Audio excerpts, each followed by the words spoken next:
Salve, salve galera do Central HQs, bem-vindos a mais um vídeo de mangás. Afinal, estamos na quinta-feira, que é dia de falar de quadrinhos orientais. Separei para vocês a publicação Vampiros de Osamu Tezuka, material que chega ao Brasil pela editora Pipoca e Nanquim. Olha que calhamaço! Uma publicação realmente muito volumosa, um ótimo acabamento gráfico, como sempre, né, da editora Pipoca e Nanquim. Vem com esta sobrecapa, deixa eu mostrar para vocês. Olha só, bem bonita, né, com esses tons de vermelho e amarelo. E aí nós temos a edição em si. Opa, quase que eu coloquei de ponta cabeça, porque o morcego está aqui de ponta cabeça. Bem bonita a arte, né, do Tezuka. Olha só. Material que conta com capa cartonada. O papel me parece ser o Pollen Bold de uma boa gramatura. São 596 páginas, meus amigos. Ao preço de R$ 99,90, dá para você achar com desconto. Eu vou deixar o link na descrição desse vídeo. Lá no Japão, a publicação saiu em 3 volumes que estão compiladas nesta edição de volume único da editora Pipoca e Nanquim. O Osamu Tezuka produziu essa obra entre os anos de 1966 e 1967. E ele não fez só essa obra durante esse período, para ver como o Osamu Tezuka realmente era uma máquina criativa, uma máquina para trabalhar. Galera, 596 páginas em apenas um ano e alguma coisa, realmente é coisa para poucos mangakás produzirem. De qualquer forma, nós temos aqui um momento de transição em relação às obras mais clássicas do Osamu Tezuka, que normalmente vinham das influências de Walt Disney, né? Para um material com temáticas mais adultas, fazendo abordagens de questões mais maduras, tentando atingir uma outra demografia, no caso o público mais adulto. Eu já falei em diversos vídeos que eu não sou exatamente um fã do Osamu Tezuka em relação às publicações shonen, principalmente aquelas, né, que vêm de uma linhagem mais Disney, seja com o Leão Branco, Dom Drácula, A Princesa e o Cavaleiro, Metrópolis, entre várias outras que saíram aqui pela editora New Pop. Eu acho que a editora JBC também andou relançando algumas dessas publicações.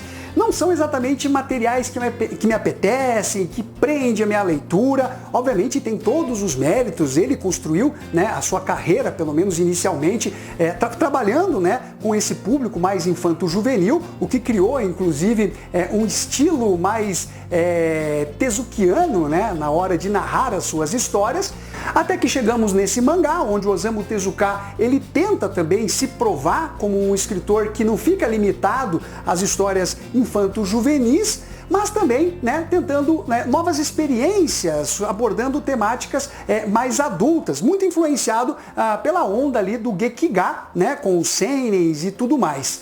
Então nós vamos ter aqui, galera, uma obra que consegue trazer um equilíbrio bem interessante entre um público infanto-juvenil e também um público mais adulto, ainda que em algumas passagens eu acho que ele até pesa um pouquinho a mão e até em umas questões gore e tal, em relação ao público infantil. Mas são partes pontuais dentro da história que não vai traumatizar nenhuma criança ou qualquer coisa nesse sentido.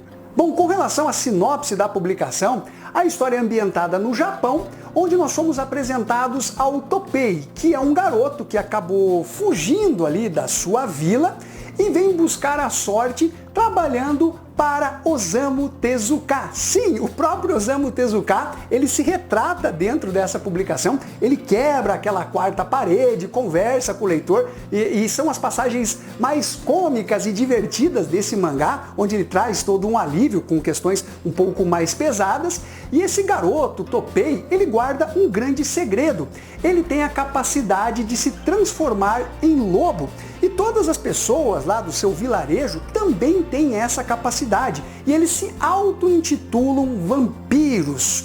Porém, você esqueça a definição tradicional aqui do Ocidente sobre os vampiros, né? Principalmente quando vem à mente o Drácula. Não, apesar de que tem ali um Drácula dentro da história, a maior parte, né, desses intitulados vampiros, Eles, na verdade, são simplesmente metamorfos, capazes de se transformar nos mais diversos animais. Normalmente são ali cães, felinos, algumas cobras e outros animais peçonhentos.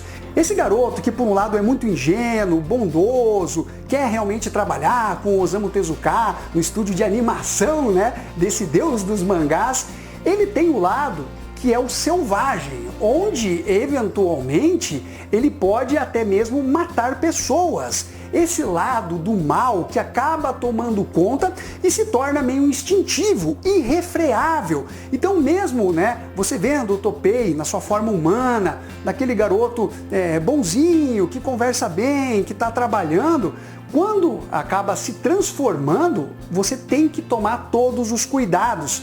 A história vai avançando, mostrando um pouquinho da vila do Topei, as ameaças, né, que o seu povo acabou sofrendo no decorrer aí, dos séculos, sendo queimados vivos, né, hereges, monstros e assim por diante. Até que nós somos apresentados ao Rock, que inclusive, na minha opinião, ele é o protagonista da história, ele é o antagonista, o vilão, que vai manipular o Topei para poder alcançar o poder máximo. Ele vai começar sequestrando a filha de um poderoso empresário, vai fazer manipulações e também ele tem aquela coisa teatral que Osamu Tezuka costuma colocar em diversas das suas obras, onde o Rock é capaz de se disfarçar, se vestir de mulher, como um idoso. É um cara que tem habilidades ali cênicas, né? Como um grande ator que consegue se passar por várias pessoas, até imitar a voz,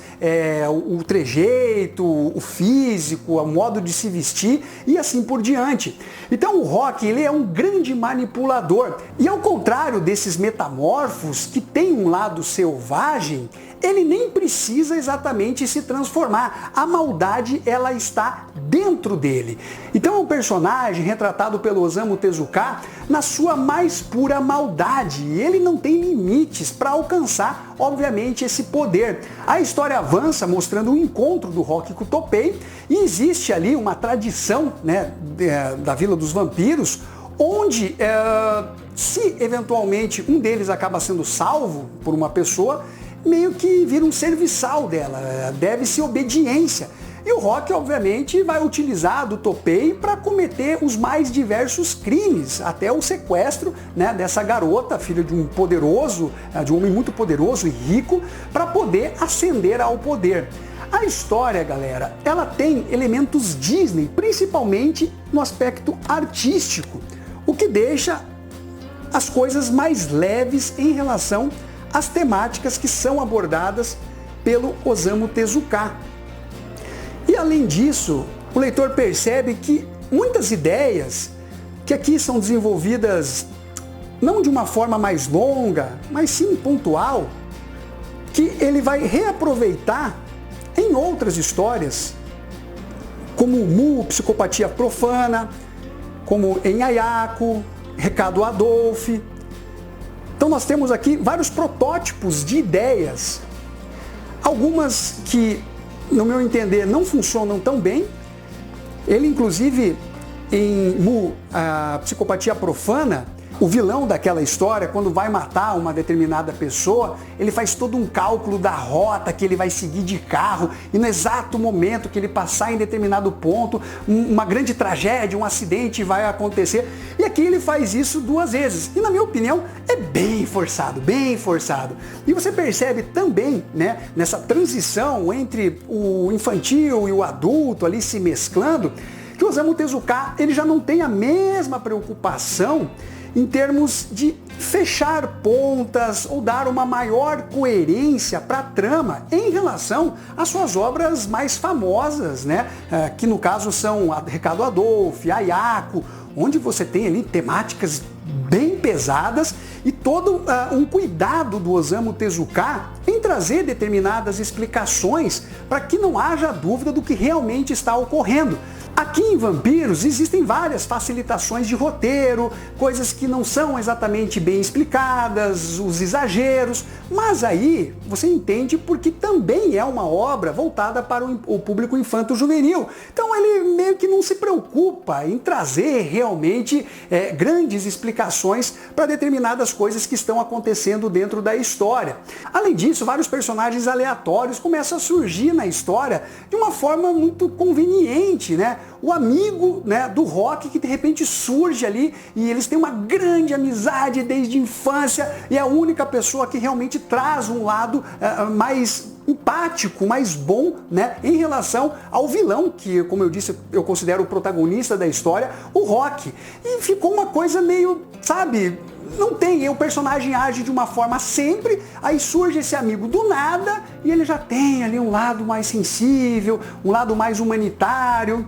Eu achei que realmente não teve ali muita coerência. Tem também o tio do detetive que foi vítima de uma tentativa de assassinato, né, por parte do Rock. Também surge ali do nada, agora sou um detetive particular fodão e vou seguir o Rock para onde ele for. Então tem vários elementos ali que são jogados dentro da história, simplesmente sem ter um grande trabalho de desenvolvimento, de uma forma mais orgânica de introdução desses personagens. Mas de uma forma geral, eu acho que a história funciona bem, ela é divertida, tem bons momentos. Se você deixar um pouquinho de lado essas exigências, né, de um público mais adulto com relação às explicações e a introdução de personagens, a história com certeza ela vai agradar mais o leitor que não for assim tão exigente por esses aspectos. Como eu disse, eu não sou exatamente um fã desses trabalhos mais shonens, né, do Osamu Tezuka, prefiro as suas obras mais adultas e aí eu acho que ele é um gênio realmente dos quadrinhos. Eu acho que ele consegue trazer um equilíbrio aí para ambos os públicos e é justamente por isso que eu dou a nota 8,5 para Vampiros de Osamu Tezuka, né? Esse trabalho aí de transição entre o público infantil e o público adulto. Então é isso daí, galera, eu espero que vocês tenham curtido esse vídeo, não esqueça de dar o seu like, compartilhar e ficamos até a próxima. Fui!